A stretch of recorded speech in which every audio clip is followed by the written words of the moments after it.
Welcome to Dream Chaser TV. I'm your host, Mira. On today's show, we have Felix Manuel Rodriguez, the author of Dad, Me, and Muhammad Ali, a father and son story.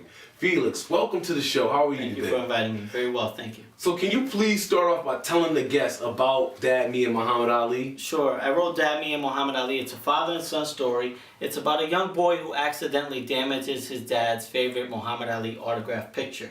And so he tries to make it up to his dad by taking his dad on this wonderful journey in Harlem, New York, and they meet the greatest of all time. And I'll let the readers read the book to get the whole story. I don't want to ruin the surprise. Yeah, it's a really good story, and I mean, I would suggest anybody out there that has a son, a daughter. It's really easy reading. As you can see the words, I mean, it's spaced out, great artwork inside. Who did the artwork inside? I had two illustrators, and it's incredible how it happened because I did research on the internet, and there was a guy from Texas named Noe, and Noe was a if you look at Noe's illustrations, they sort of look like actual photographs, and he's a big Ali fan. So I reached out to him and told him my idea. He wanted to read a copy of the manuscript, and so I sent it to him via email.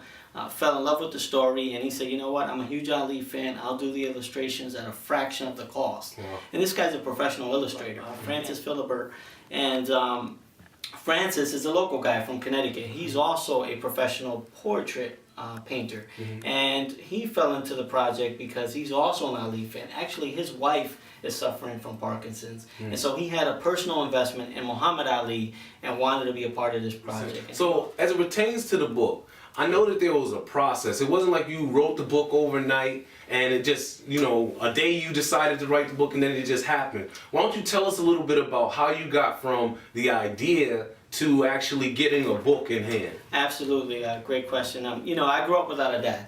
7 brothers and sisters in the housing projects in Waterbury, Connecticut. My dad left the house when I was 5 years old. Being the youngest of the boys, I took it the hardest. It was very difficult for me. When I played sports, I would always look into the stands hoping that my dad was there. He was never there. At 19, when I became a father, I didn't know what that meant. I barely knew how to shave, and yet I'm about to be a father. But I knew that there was something different, that I needed to be a better father. I needed to be the father my dad was not. Right. And so when my girlfriend told me she was pregnant, I made a commitment then and there that I was going to change.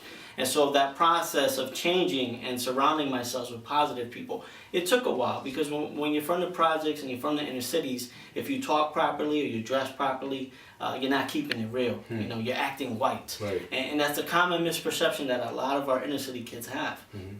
And unfortunately, that keeps us down as a community. In 2004, I heard he was coming to Harlem, New York, and I took my son on this wonderful adventure to Harlem and decided after that experience, Muhammad Ali, to meet Muhammad Ali is like meeting a religious, global figure. Like for some people, meeting the Pope, that's how it was for me meeting Muhammad Ali. Right. Because I was a 5th-year high school senior. I stood back my senior year because I was a knucklehead, doing wrong things, and the class that I failed in was English. So here I am writing a book, and so I truly admire what you're doing with Dream Chasers, because I had a vision, I had a dream, and I went after it. It wasn't easy. There's a lot of obstacles that came along, but you got to move around those obstacles and sort of accomplish what's in your heart. And so I knew that this was something I wanted to do, and so thank God I was able to accomplish that. That's really great. You mentioned obstacles. Can you talk a little bit more about those obstacles and how you got through them, over them, or under them, or whatever you did? Yeah, absolutely. In terms of like writing, I wasn't a great writer. So, how do I become a better writer? And how do I prepare myself to achieve that dream of writing a book? Right. And what I did was I continuously just wrote and wrote and wrote. And if I look at my first manuscript that I wrote when I said I want to be a writer, you'll laugh at it, and I laugh at it because it's like, wow, that doesn't even make sense. Right. But then I surrounded myself after completing these writing process, because you get better, practice makes perfect. Right. Baby crawls before they can walk. Right. And it's the same thing as a writer. You have to continue to write if that's your passion. And so that's what I did. And then I had other people look at it. It's okay to surround yourself with a community of folks that care. I hired editors when I was done with this, freelance editors, proofreaders. And I made sure that if I was going to publish a book, that it was going to be competition to what other books that are being published currently. You had a vision. You decided to take the process beyond just what was in your mind. You didn't just talk about it. You actually started writing the book down. And after how much time did it take to get to this finished copy? Yeah, it's amazing. People think that you could write a book within a month. And a children's book is a little bit more difficult because there has to be a child procrastinate. A child is the one who has to resolve the problem, right? So you have to have a problem, and that child has to solve the problem. So it's not like the dad could be the hero in the book or the adult could be the hero. It has to be actually the child. So so writing a children's book is a little bit more difficult. And I wanted to write an easy reader because a lot of our kids, especially from the inner city kids, they love these Harry Potter movies and these books, but these books are thick, and so they're intimidating for kids that can't read.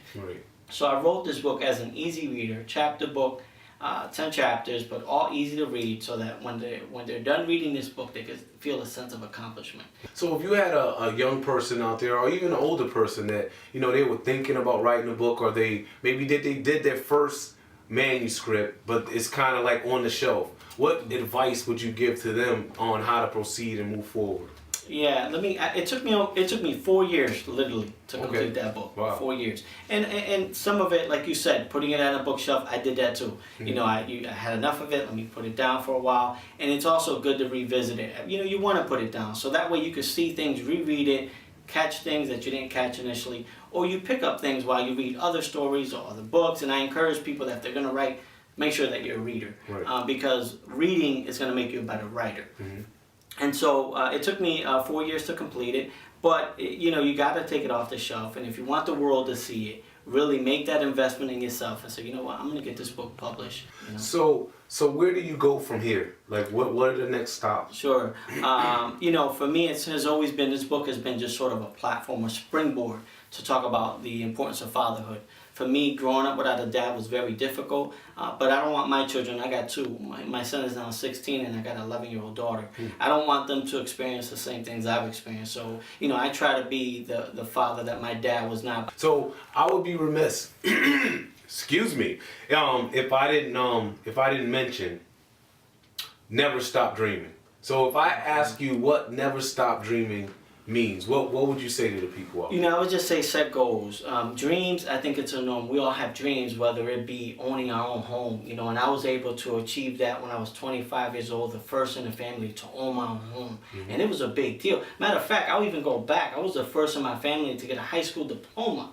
And so when you think about it, here I am, the youngest of the boys out of 7, and I'm the first to get a high school diploma, the first to get a college degree. So dreams is whatever it is that you want to pursue and achieving in life.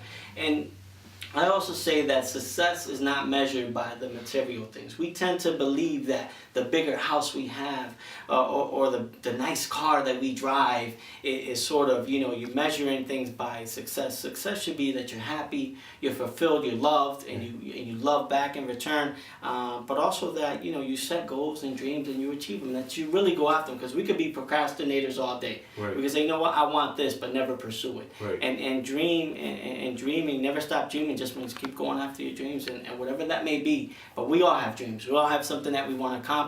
And that if we believe in ourselves, it's there. I like to say that life is like boxing. It doesn't matter how many times you get knocked down. What matters most is how many times you get back up. I think that's a great way to end off the show. We have Felix Manuel Rodriguez, the author of Dad, Me, and Muhammad Ali. Go out and get a copy of this book. I know we're short on time, but Felix, is there anybody you want to shout out, or any last words you want to say to the people out there? I just want to thank you, the Dream Chasers. I appreciate what you're doing, and I admire that. My family, because without my family, without God, I would not be in this seat. All right, we're out of here. As we always end our shows, Dream Chasers, never stop dreaming. Peace. In the video.